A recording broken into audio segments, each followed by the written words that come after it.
Hello, I'm Peter Falk, and I'm hosting this program on cholesterol because about a year ago, I had a big surprise. More accurately, I'd call it a shock. I'm one of those people who was convinced that I had a terrific heart because whenever I'd go to the doctor and he put me on the treadmill, I'd do really well. And every time he'd take my blood pressure, it would be so low, he'd look at me like I was some kind of phenomenon. And because I'm an actor, I get a lot of health exams, one every time I start a new picture, and that can mean as many as 3, 4, 5 exams a year, and every time I would pass with flying colors, so I really felt that I was in great shape. And when my friends out at the golf course would tell me you ought to get my cholesterol checked, I thought it was kind of ridiculous. But my really closest friend out there, he's a fellow who went through a lot with his heart, and he finally got to me. I mean, he just kept after me, and I finally agreed to do it. And when my numbers came back, believe me, I was stunned. They were sky high, and I got scared. It really frightened me. I went to my doctor, and you can bet that whatever he told me, I took very seriously. I became even stricter about my diet, and I eventually got put on medication, which I now take regularly. So that's how I learned to take high cholesterol seriously. And this film is about doing just that. It's told entirely by people like you and me with first-hand experience. The story begins on an ordinary Sunday afternoon on the prairies of Texas.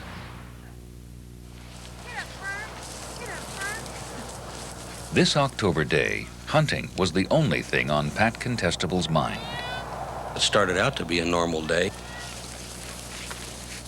Walking along, I was a little short of breath. It didn't bother me at first too much. I got a point.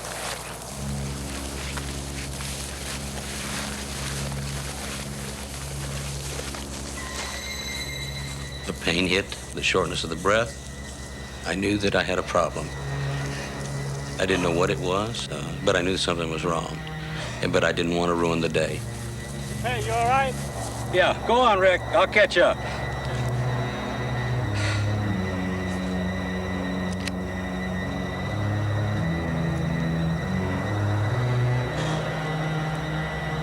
I was really scared at what was going on. And when I got back to the house, I told my wife, I said, there's something bad wrong with me. And that's basically what happened that day. And the next day I was in the hospital. What his doctors discovered was serious. An X-ray like we see here revealed the major artery feeding blood to Pat's heart was 90% blocked. To reopen this artery, they began a procedure called a balloon angioplasty. They inserted a thin hollow catheter with a balloon at its tip. They carefully maneuvered it into the arteries of the heart and coaxed it into the critical area. Then they inflated the balloon, which created a wider opening in the clogged artery. Finally, blood started to flow again through the artery to the heart. It's like a light switch, the difference in how I felt before, how I feel now. After the angioplastic, prior, I felt just like heck. Just very tired, listless, didn't want to do anything. And now, I'm just ready to go anywhere. But success like this can lead to a false sense of security, says Dr. William Castelli, one of the nation's leading heart specialists. An operation like the one Pat had can often make the patient feel better immediately. But I caution them. While they may feel better, the risk of having a heart attack has not really been removed. That's because what gets many heart patients in trouble in the first place, Pat included, is having too much cholesterol in their blood, a condition called hypercholesterolemia. Cholesterol in the blood comes partly from the foods you eat and partly from cholesterol produced in the liver. The liver makes packages of cholesterol and sends them out into the body where they're used to build cells. One such package, called LDL, travels through the bloodstream and is absorbed where it's needed. Excess LDL stays in the blood. The liver sends out a second cholesterol package called HDL, which mops up the leftover LDLs. If the body is overloaded with LDLs, they build up and harden in the artery walls. Over time, the arteries narrow and restrict blood flow. When that happens to the arteries of the heart itself, it can be serious. Good health, happiness, and long life. Salute. Salute.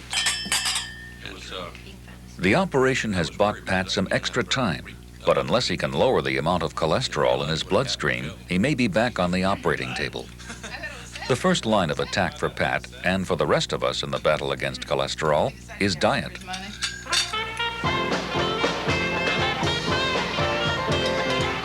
New Orleans. People come here from all over the world to sample its distinctive cuisine.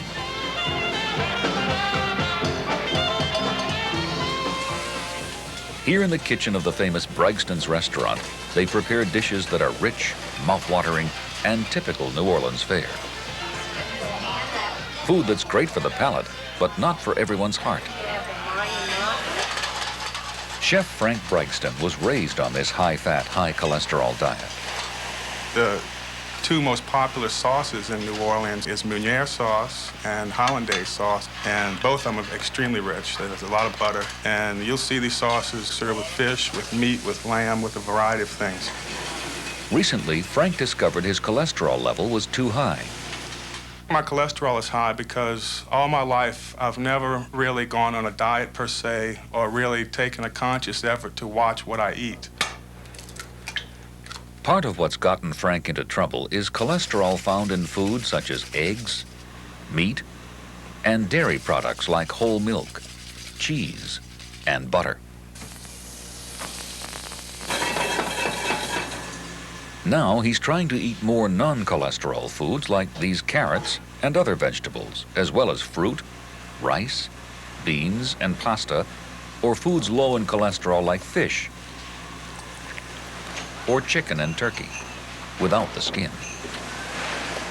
It really has been a whole new outlook on food for me because I'm analyzing foods that I eat, I'm analyzing recipes that I use, and finding out about food has really been a surprise to me. The biggest surprise was that some foods, like meat, are a problem not only because of their cholesterol content, but also because of their saturated fat. That's because saturated fats, like the butter used here, boost the cholesterol levels in the blood still higher. So now, whenever he can, Frank broils his low-fat fish in non-fat fish stock. And when he does saute or fry, he uses an unsaturated fat like olive oil. Cutting back on saturated fats, as Frank did, is the first step in controlling your high cholesterol. But medical research shows that some people will still have too much cholesterol in their systems, regardless of how good they are about their diets.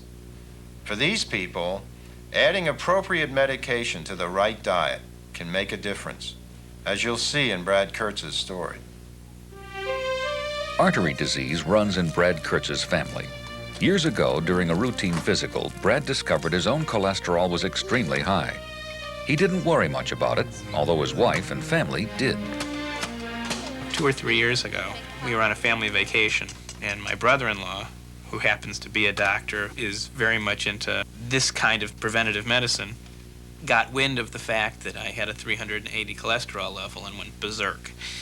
And he got everybody else in the family berserk, and they all collectively explained to me that I was going to start worrying about it immediately. I think they gave me a 4 days grace period where I was allowed to eat anything I wanted to eat because it was the last time I was going to ever eat it. When we got home, we threw out everything we had in the house that was bad and started very strictly for about 6 months where he didn't eat anything wrong. I think I had red meat once a month. I don't think I had a single egg for 6 months. Dairy products were completely out. No more butter on potatoes. I think I had most of my baked potatoes dry, and it was hell. Had my cholesterol checked after 6 months of this, and my cholesterol went from 383 to 379. Didn't move an ounce, and it was pretty depressing to have not even made it move a little. Just changing his diet didn't work because Brad's own body was either making too much cholesterol or not using it up. Brad's doctor recommended that he start taking medication. Medications work in different ways. One way is to slow down the production of cholesterol in the liver, forcing the liver to extract LDL cholesterol that is already present in the blood. Another way makes the liver convert excess cholesterol from the blood into useful acids that aid in digestion. Medication can also work in other ways. But even with medication, Brad learned that he needed to watch his diet. His body still couldn't handle foods high in saturated fat and cholesterol. I stuck with the diet when I started the medication, and I got my cholesterol level way, way down. And then I started cheating a little bit, and then cheating a little bit more, and cheating a little bit more. And funny enough, while diet didn't lower the cholesterol level from a real high level, it did raise it from a real low level. There's another important ingredient to maintaining a low level of cholesterol over a lifetime: regular exercise. Since her heart bypass 5 years ago, Eleanor Siegman and her husband Irv walked this stretch of California beach. The best thing you can do is to be more aware of your own health and what you need to maintain it, which means watching your diet, taking your meds, and doing exercise. Exercise is pleasant now for me. I enjoy the walks. My husband walks with me sometimes, and we have nice places to walk, and it's become something I enjoy. Exercise does more than just make you feel good.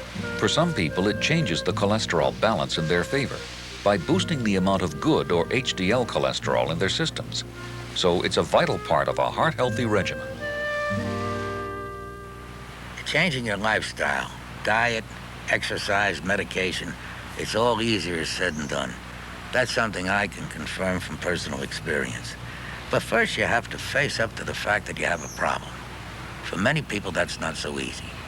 It wasn't for Eleanor Siegman or any of the other people that you're about to meet.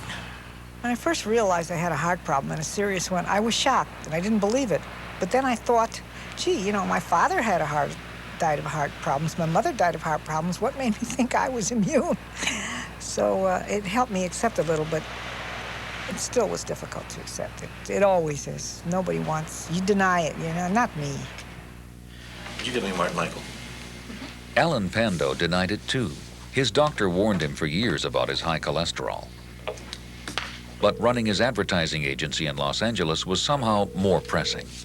The way I dealt with it really was by not dealing with it at all, because it was something I had more important things in my day to worry about. I had high cholesterol, fine, so be it.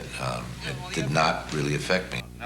When we were going together before we were married, he said, I have to have a company physical. And they're going to check my cholesterol. And so what I do is, for a week before the physical, I watch my diet. I don't drink very much. And when I go in there, I can generally squeak by. And I thought that was foolish then, and I said so. But, you know, it was sort of laughed off because, you know, this is just what all us guys do. When Stacy would bring up cholesterol or anything else that I do or don't do that doesn't make sense, there's always a certain amount of tension when you know that somebody probably is right. You just would want to get on with it and get away and forget about it. It came to be that I felt that there was not a lot of benefit in continuing to bring it up, because when I did, there would be distress, and I didn't want him to keel right in the middle of one of our discussions about it. So I figured that he was an adult and he would have to deal with this on his own, and I hoped and kind of prayed sometimes that nothing bad would happen. But it did. Soon after, Alan had sudden and severe chest pains. Days later, he had a double bypass. For Alan, it took surgery to hammer home the message that he had a serious health problem, one that could not be ignored. Looking back on it, now that I know what I know, and know how much I ignored, yeah, I guess I was probably the portrait of a classic denier. What else we got? As a senior executive, Alan wouldn't allow himself to think he was at risk because it wouldn't look good to his staff, so he ignored his doctor. I think there is an awful lot of truth to not showing weakness in front of the people that you have to be tough with day in and day out. And frankly, I know how I have felt about other people who had either heart problems or cancer problems or whatever. And it's interesting, you really do think about them differently. So it's very normal to try to put it off and to deny it. because you're becoming vulnerable when you admit that you need help. Daily temptations remind those of us with high cholesterol that we are vulnerable and need to take care of ourselves. Walter Stevenson of Boston is conscientious most of the time, with a little help from his wife, Lorraine. But he's human, too. We went to Sears and Roebuck's. I wanted to look at shoes. And he said, I have something I want to look at, so I'll be back for you. Well, I looked at the shoes. I didn't find anything I wanted, and he didn't show up, and I went looking for him. And I happened to wind up down in the section where they sell hot dogs, popcorn, and I just had the uncontrollable urge for something really strong, flavorful tasting. And those hot dogs, the smell of them on the little grill. So I thought I can have a fast hot dog and no one will ever know. I got all fixed up and I'm halfway through it. And I had a mouthful of hot dog and it tasted so good. Who comes round the corner but Lorraine? I thought, I can't swallow it. It won't disappear. I don't know what to do with it. I thought, well, here I am with hot dog. He looked like the little boy who has his hand in the cookie jar when his mother comes along. And he got angry. I could see the anger in his face because he knew I caught him. It's a hard thing to admit it. I think the hardest thing is to have to admit it to yourself, that you're actually instrumental in doing damage to yourself. Most of the time, Walter is happy to accept his wife's help in sticking to his diet. But taking medication for him is a profoundly personal matter. I think we've got enough, huh? Yeah. There is a stigma attached to taking pills, and I think many of us have that feeling about ourselves. It took a while before I realized that I have to take pills. I didn't like the idea, the thoughts of having to be relying upon medication every day was some of that stigma against, like having to have a drink every day. And that's how I thought of it. Sometimes I take this medication in front of other people, and I guess I'm a little self-conscious about it. They'll ask me, well, what's wrong with you? What are you taking that medication for? And then I have to explain to them about my cholesterol problem. And again, that forces me to accept the fact that there's something wrong with me and also realize that my body doesn't do what it's supposed to do. Feelings of embarrassment or shame sometimes translate into forgetfulness. Okay, that's it for me. Alan Pando needs constant reminding about his pills from his wife. Funnily enough, I think he's somewhat denying that he takes medication, because if I don't give it to him, it's hard for him to remember to take it. The funny thing about it is I don't remember to take my medication most of the time. Stacy hands it to me. And I don't know if it's because she started being so good about handing it to me or I just don't remember, but the fact is that when I travel, she usually has to call me up to ask me if I've taken my pill and then refuses to talk to me until I come back to the phone and said, yes, I took my pill. Everyone has to find their own way to remember their medication. Walter Stevenson, for example, puts his morning and evening dosages into separate containers. I found taking pills to be very difficult originally. I sometimes get halfway to work and remember that I hadn't taken my morning time pills. Or I get up next morning and remember I hadn't taken my nighttime pills. So I had to stop and think of a way that I couldn't miss them. For Walter, that means putting them with his socks and underwear. For others, it's near the toothbrush. Some find a pill box useful.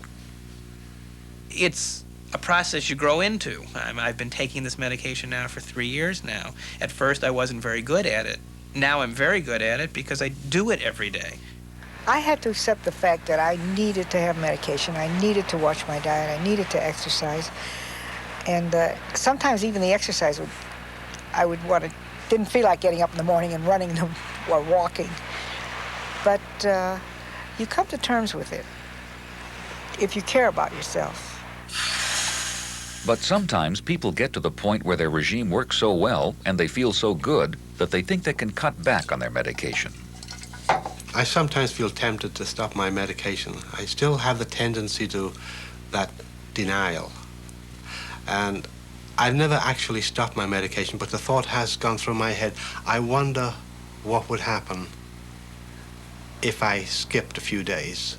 I did cut back on the dosage at my own choice to see what would happen. And sure enough, that cholesterol level zipped up within a matter of months. And I went and had it checked, and I was surprised at how quickly and how much it went up. So I went right back on the medication and had it checked again. Funny enough, it was back to the normal level again. I won't run this test again because I now know the answer. I can't cut back. I think a very positive attitude doesn't come easily and it doesn't come quickly. It takes time. I think that most of the time I can do what I know I have to do. I think that's become easier because of the results of my last cholesterol test. I know that if I do everything exactly right, if I take my medication and stay with my diet, I know now, I have proof positive that not only does it work, but it works fantastic. It can work fantastic for a lot of us, but it can be tough to stick with because if you're like me, you never felt sick to begin with. I felt fine before I changed my diet and started on medication, and I feel fine now. But I stick with it because I believe those doctors who see heart patients every day and see a link between heart disease and high cholesterol. I know that some people take the point of view that those doctors could be wrong. I just think that's foolish. So I plan to stick with it. Eat well, take my medication, and stay in shape. Please ask your doctor about the amount of exercise that's right for you. And please remember that medication should only be taken as prescribed, not more, not less. If you have any questions or problems with your medication, please contact your doctor's office.